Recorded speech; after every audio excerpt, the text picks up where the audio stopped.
Hello adventurers, and welcome back to my channel. Today we are at Grand Teton National Park and I can't wait. This is about to be epic. Let's go.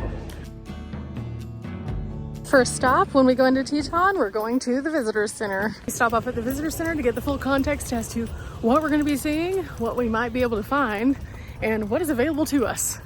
And this is absolutely free. Along the path to the Visitor Center, we find our very first tidbit. This is fire and ice. Two of the most powerful forces in nature are created within these unique boulders. And here you can see millions of years ago, lava filled with gas bubbles erupted and cooled and crystallized. And then later, Ice Age glaciers carried the big boulders down from the higher mountains. This is why you come to the Visitor Center, because then you understand more of what you're looking at as a whole.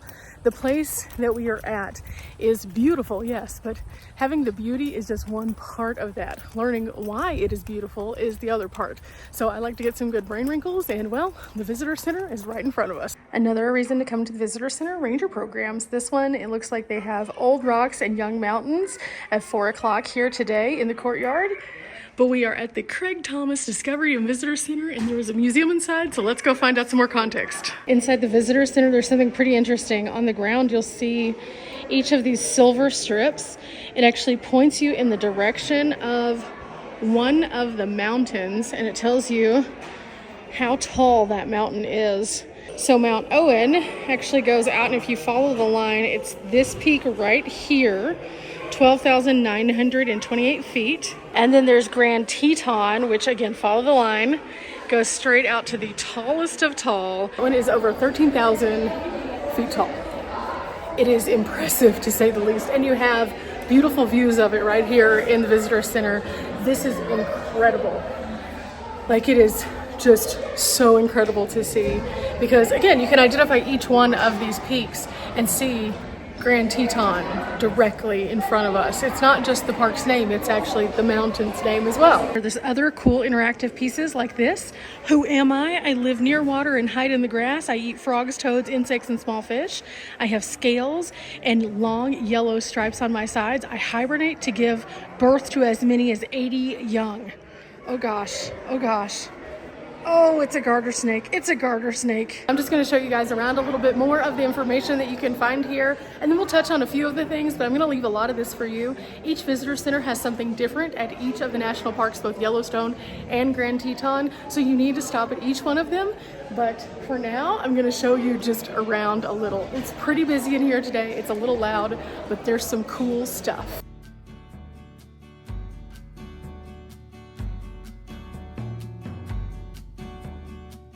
I think this is a good place to start, connecting to this place. It says, even as early visitors altered the land, they forged connections to the mountain valley.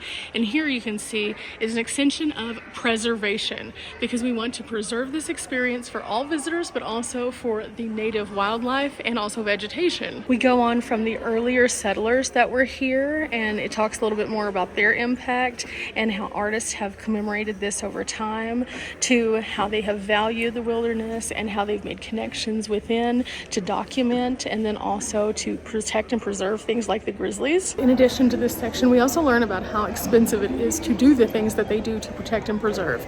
And so they have turned to partnerships. And this started off very early into the park system, because the budgets were very minimal for these things. And so they needed to find ways to expand, to protect even more. And this section tells us a little bit more about how they did that. In fact, through this sign right here, you might see a familiar name. John D. Rockefeller Jr. In fact, he had an appreciation for the wild spaces and nature, and he wanted to be able to preserve this and create a family retreat in the region. So in 1932, he purchased the JY Ranch, and it became his family's treasured retreat. He then partnered and donated to the Grand Teton National Park and created the Lawrence S. Rockefeller Preserve. Later on, Rockefeller ended up transferring the ownership to Lawrence, who donated 1,106 acres to the Grand Teton Park, and we can read about this all right here, and how the Rockefeller legacy has helped to create the park that we see before us today. The outdoors is for us all, and that's one of the things that I share with you guys on my channel all the time, is how we can recreate responsibly but also give back. And I find it fascinating that such a large name, such a huge financial name, saw the beauty of this just like we do every single day and wanted to protect it and preserve it and make it where more people could come and see this. Because I guarantee, no matter how many mountains that you have seen, you have not seen one that looks quite like Grand Teton. It's just incredible. It juts out of the middle of nothingness where there's an expanse of just flat land. All of a sudden there's this snow peak. It's gorgeous, and there are animals roaming wild, and there's just so much to this. So to know that this is here as a result of partnering with companies as well as individuals really says a lot about the legacy of this location. Now, like all things, we can learn from the things around us by coming into the visitor center also. So here you can find what a regular human print would look like versus a bear, and it shares with us the comparison between the black bears and the grizzly bears and how to spot the difference, but also tells us a bit more about what the bears are doing and why we should beware of all bears, but specifically of grizzly bears. Black bear, this is his foot. It's about the length of my personal hand. A little bit wider, but not huge. You can feel what the bear feels like. This is the only safe and responsible way to pet a bear. You should never try to pet a bear in the wild. But when we move over here, you'll notice those little footprints. This is their front track versus this one for a grizzly bear. Now, for context, much larger. And then moving on to bear safety, of course, we're not supposed to feed them. We're supposed to keep a clean camp and avoid, if possible, all encounters. And if we do meet them, do not run. Now, this is pretty interesting because it says that even though up here, Yellowstone only took 2 years to create a national park, it took 50 more years just to preserve Grand Teton. And here you can see from the forest reserves to the preservation to the conflict itself to the philanthropy to the compromise and eventual success that this park took a very long time to develop. The main reason they were able to make it happen was because of that philanthropy, because of that donation, because of those people who were backing it, and they were able to cut through some of the red tape that way. And I think that that is fascinating. But there again is so much more here. I'm going to show you around just a little bit more, and we'll talk about a couple more bullet points, and then we're going to hit the road and actually explore a part of the park. Here we learn about the migrations and the ecosystem and all of the creatures that you can find here. But while we're learning about these, they have wonderful visuals of maps so that you can see and understand more how they track these so that they can figure out where they're going from the park and to the park. And then in addition, you can see how they're helping to preserve their ecosystem so that they can thrive during all forms of weather here in this area. We do have a park film that you can watch. It goes every 30 minutes approximately, and inside the special presentation that they have is Grand Teton National Park, Life on the Edge. And then they also have a special presentation, Animal Trails.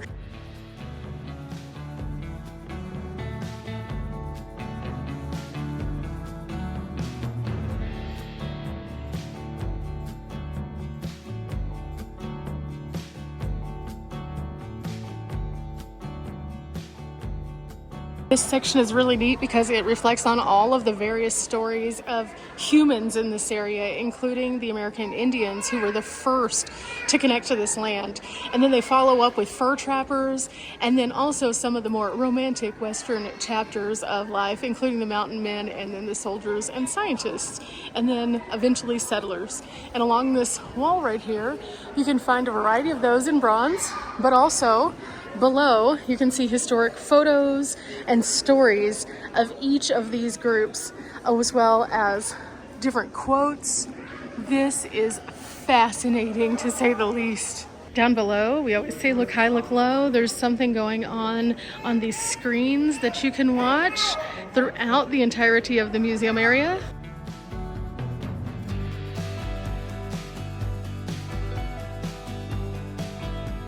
This is also a good place for you to ask questions. There are tons of rangers on staff at any given time that can help you out, not only with the ranger talks, but behind the counter. They can point you in the direction of the activity that you're looking to do.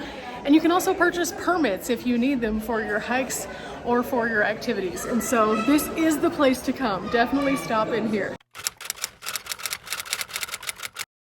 Okay, now that the visitor center is complete and I've shared some of the things, it's time for us to go and get out here and explore. I'm gonna drive us over to Jenny Lake. Jenny Lake is a thing that is closed seasonally. However, I am here when it is wide open, and there's another visitor center there, but along the way are some gorgeous driving views, so I cannot wait to share this. There are so many hiking trails here in Teton, as well as driving routes, and tons of camping. Now, camping here is by reservation only, and you can do that through recreation.gov. It does fill up pretty quickly during the summer months, so if you're wanting to stay in park, make sure you check online first and get your spot. Now, just beyond the visitor center, there's a little bit of a pileup where I think that this is the pass station here, but because I haven't been here before, I'm not sure, but there's a little American flag at the top, so usually that's what that indicates, that that is a ranger stop, which I have an annual pass. Everyone should get one of these if they're planning on going to the national parks. It is $80 for a regular annual pass. They do have other versions based on different things. You can get a senior pass, which is good forever. The veterans pass is absolutely free to anyone who's in the military, and then they have a couple of others. But this, $80 once a year, all access to every national park. Yep, sure enough, a ranger stop. Looks like a single admission is $35. That's 1 to 7 days, $30 for a motorcycle, per person walk-in $20, or the annual pass for just this park is $70. Now, the best thing about the park pass, I've mentioned this previous, is if you have it, all you have to do is show this with your ID and you go right on in, and that's every single national park. And just like that, we are in. And now we're off to the Jenny Lake area, a beautiful scenic drive on a perfect day filled with fluffy clouds and blue skies.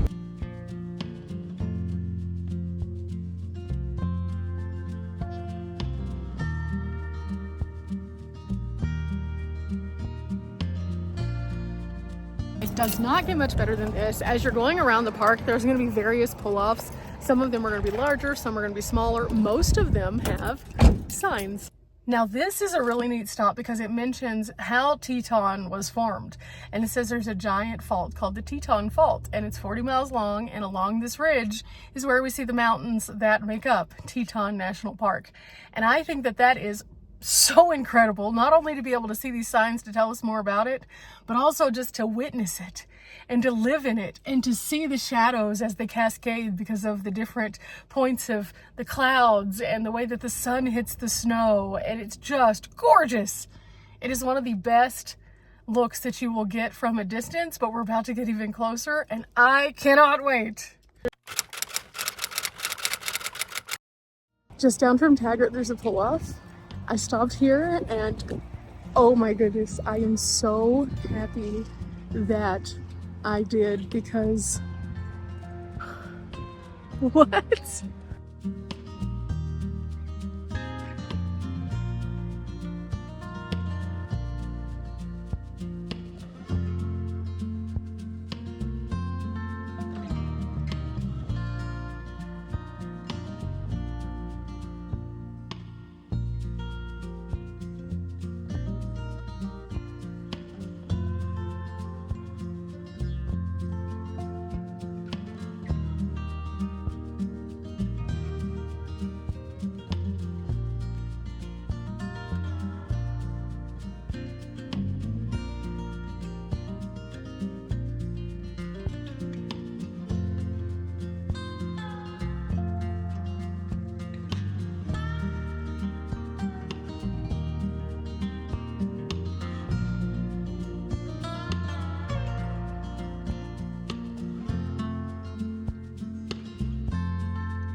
There's a sign here saying don't feed the animals. Some people took that as a question mark on if they should or not. That's up to them, but gorgeous, just gorgeous.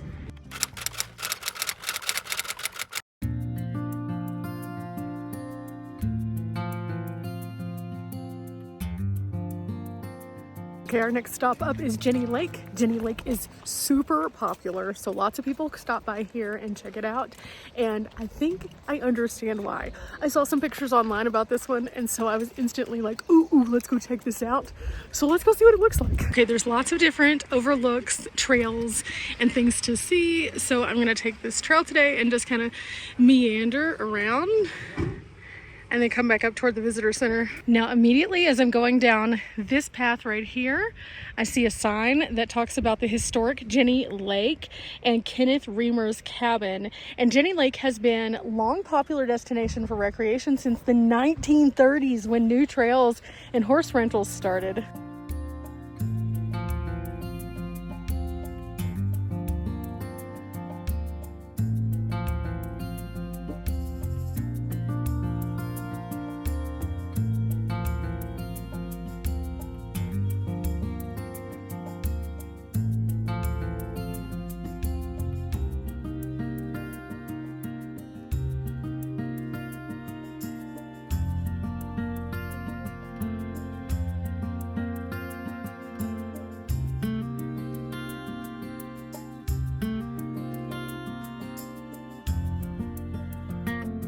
The trail, there are tons of points of interest, including this one that takes us to the shuttle boat on Jenny Lake.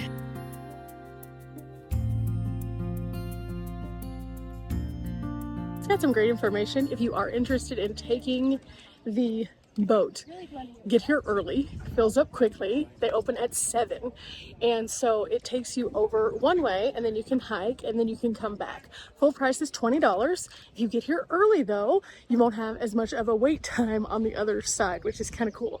But beautiful way to spend the day. I was advised that if you want to do this, do it earlier in the day. That right there is why I carry bear spray, because we don't want any part of that. Nope, nobody nope.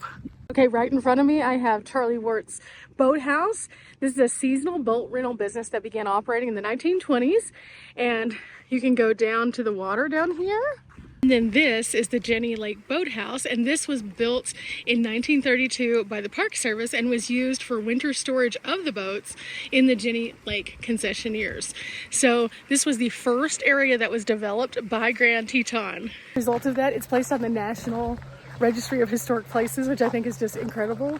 But I wanted to get down to the water itself so that we could look at it and so we could see this beautiful mountain view. It's not a super long walk. It's just also not super even, but boom, there we are right there. Wow. Now, if you are a person who already has a kayak or any kind of watercraft, you do have to check it in before you get to the entry point. They require you to stop with all watercrafts, every single one of them. So don't try to just like skirt in with an inflatable. If you have those, you're supposed to actually check in with those as well. It said very clearly, any kind of watercraft. And it's so that they can make sure they're safe, they're up to code, and also that you have the proper licensing if you are going to be fishing. And they cover all of that at that one stop right before you come into the Jenny Lake turnoff. And I think that's pretty incredible that it's just a one-stop shop where you can go to the visitor center, you can go to a store, and you can get all that taken care of all at once. But wow, this is so incredible, and the water feels amazing. Like super chilly. Oh, it feels so good. It feels so good. Along with the shuttle, they do have some rentals, and the rentals vary in the amount of time that you get, what kind of vessel you get, and sometimes they're already gone. This one, for example, just got back, and that was pretty much all of them were gone up until this point. Okay, so here we have a map that represents all the places we could go. We are here, departing out and going over that bridge. It goes along several different positions where you can go all the way around the water. You can go up into some of the mountains, and there are longer and shorter trails that you can take. Now, I did learn that there is one that whenever you take the Jenny Lake over to the other hiking areas, you can take a half-mile trail to some falls. The corresponding map right here shows that the shuttle bus goes over to the west boat dock, and then you get up to Hidden Falls right here. So both Hidden Falls and Inspiration Point is about half a mile. Or if you would rather, you could walk across and take the longer trail on the Jenny Lake Loop Trail all the way over to that same point. It really depends on how much that you would like to do in a single day. You can either hike all of that, or you can take the shuttle one way, which is $12.50, and go over there and just do the hikes and then hike back, or you can go over, do the hikes, and then take the shuttle back. There's lots of options here. I asked questions, and that's what information that I was given, in addition to those tips about getting here early. And in the evening, the line can get very, very long, especially on weekends. She said that right now on the other side, just for the return trip, it's about an hour and a half wait. And so that's why you get here early, finish up your things, and then move on in the park.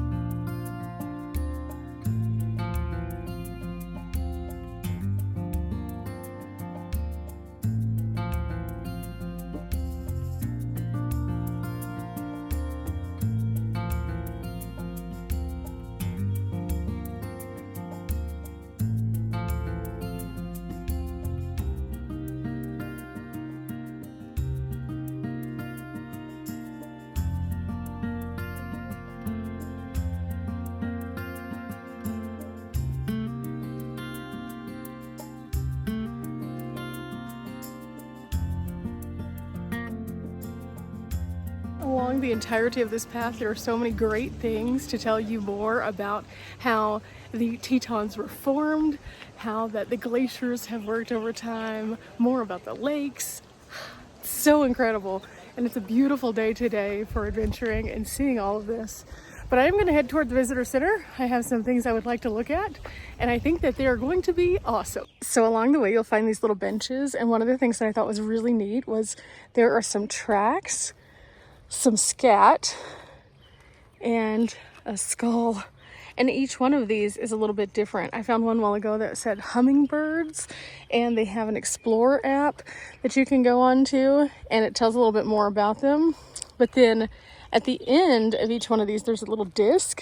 It tells you what it is. A black bear, their bear scat, what they eat, which is Western serviceberry, which is what's on the back of the bench, and what the seeds look like. So going back to this, you can see that it's etched out. There's a plant. That's what a serviceberry looks like. That is so cool. There is literally knowledge everywhere around this park. If you look up, you see the beautiful trees. If you look down, you see little placards for what kind of trees they are. You see little scampering chipmunks. There are things like that with the stop where each one of them tells you about a different critter. Over by the lake, it tells you about all the geology and everything like that. And then you find these little historic signs that tell you about the history of this area too.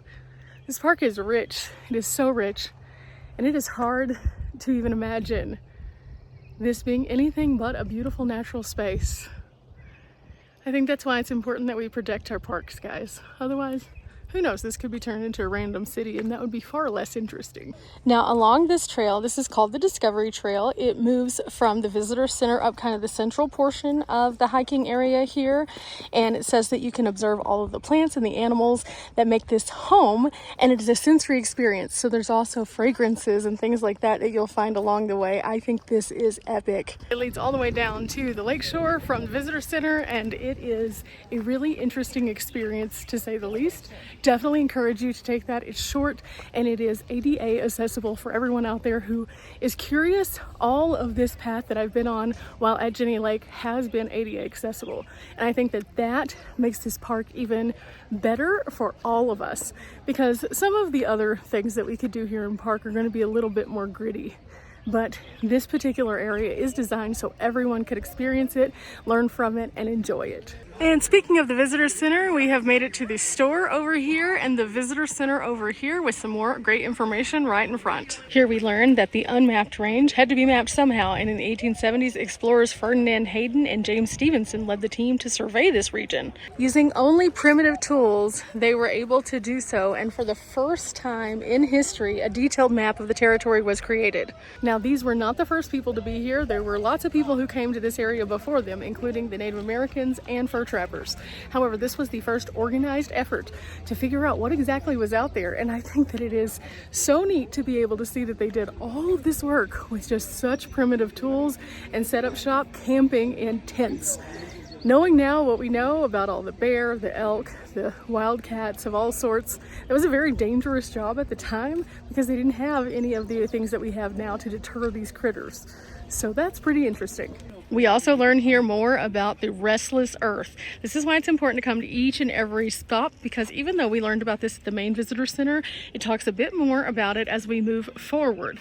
Here it mentions that the powerful geological forces are uplifting the steep Teton region. So they push it from the inside of the crust of the world. And this happens all the way down to the Jackson Hole area. The same subterranean heat that fuels the geothermal features up at Yellowstone created this rift and created all sorts of interesting things, including the Teton Fault.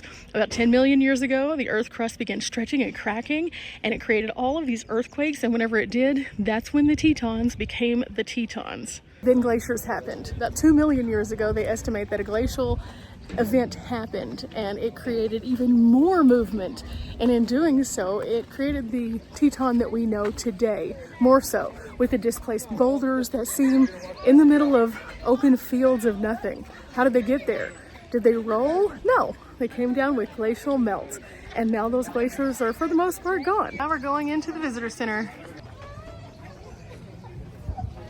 Oh wow, this is the Crandall studio, and it says it's inspired by the Tetons artist Harrison Crandall, who painted and photographed the landscapes of the plants, people, and animals in Jackson Hole. This is incredible.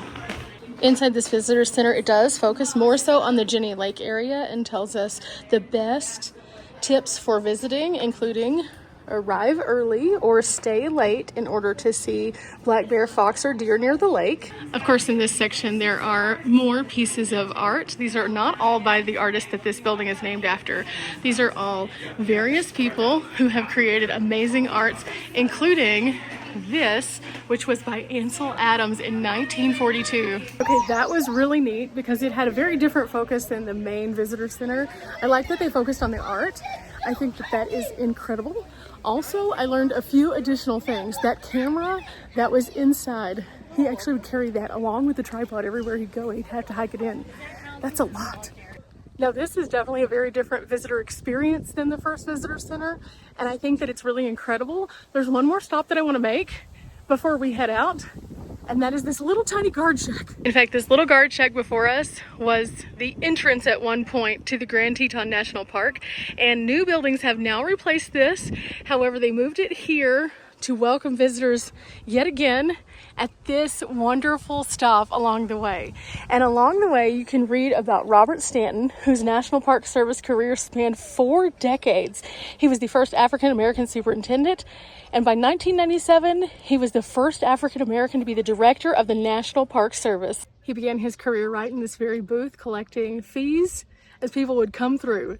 And so this is a very symbolic, purposeful placing of this particular building in such an incredible place. It tells us more history and lets us have a look at something that was once here in a different space, but instead of just tearing it down, they decided it was symbolic enough that they brought it here for us all. But his story is so incredible. He actually borrowed money to leave Texas to come to this area. It was very segregated and it was very hard work. He was not in the company of many people who were also African American, and so this was a huge feat, but it was something that he had a lot of conviction to do, and in doing so he became someone who everyone can look up to today and can be a role model for many more in the park, because after all, the national parks are for everyone. And I've talked to a lot of people throughout the years who don't feel as included in natural spaces, and because of places like this, I think that it's important to hear those messages of inclusion, because every single one of us should be out here just enjoying this beauty. Realistically, this is one of the more beautiful parks that you can visit, and everywhere you look, it's just incredible. And I couldn't even begin to imagine people not feeling welcome in the outdoors.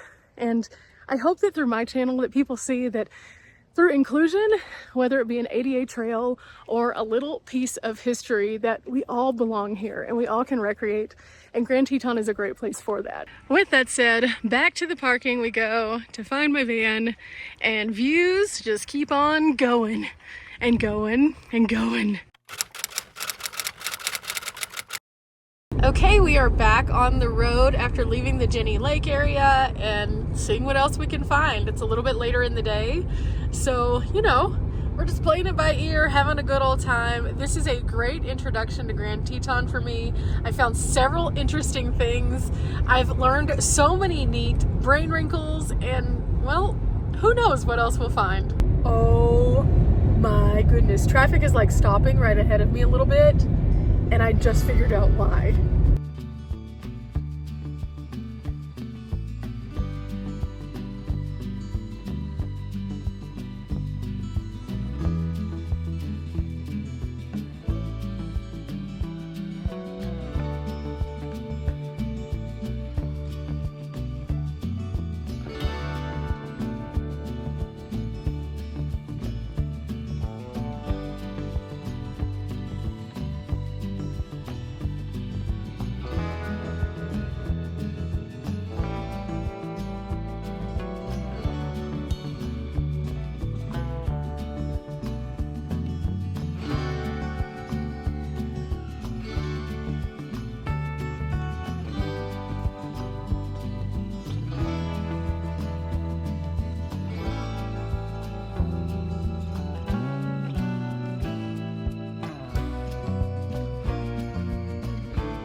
Well, that's going to do it for us here at Teton National Park. I have thoroughly enjoyed coming here with you guys. Everyone should stop in this park at least once in a lifetime. I'll be back again because I have scouted out some amazing things that I want to do. The day just got away from me with all of the wildlife and I wasn't able to do it all. But there are so many cool things that I have yet to explore, so I will be back.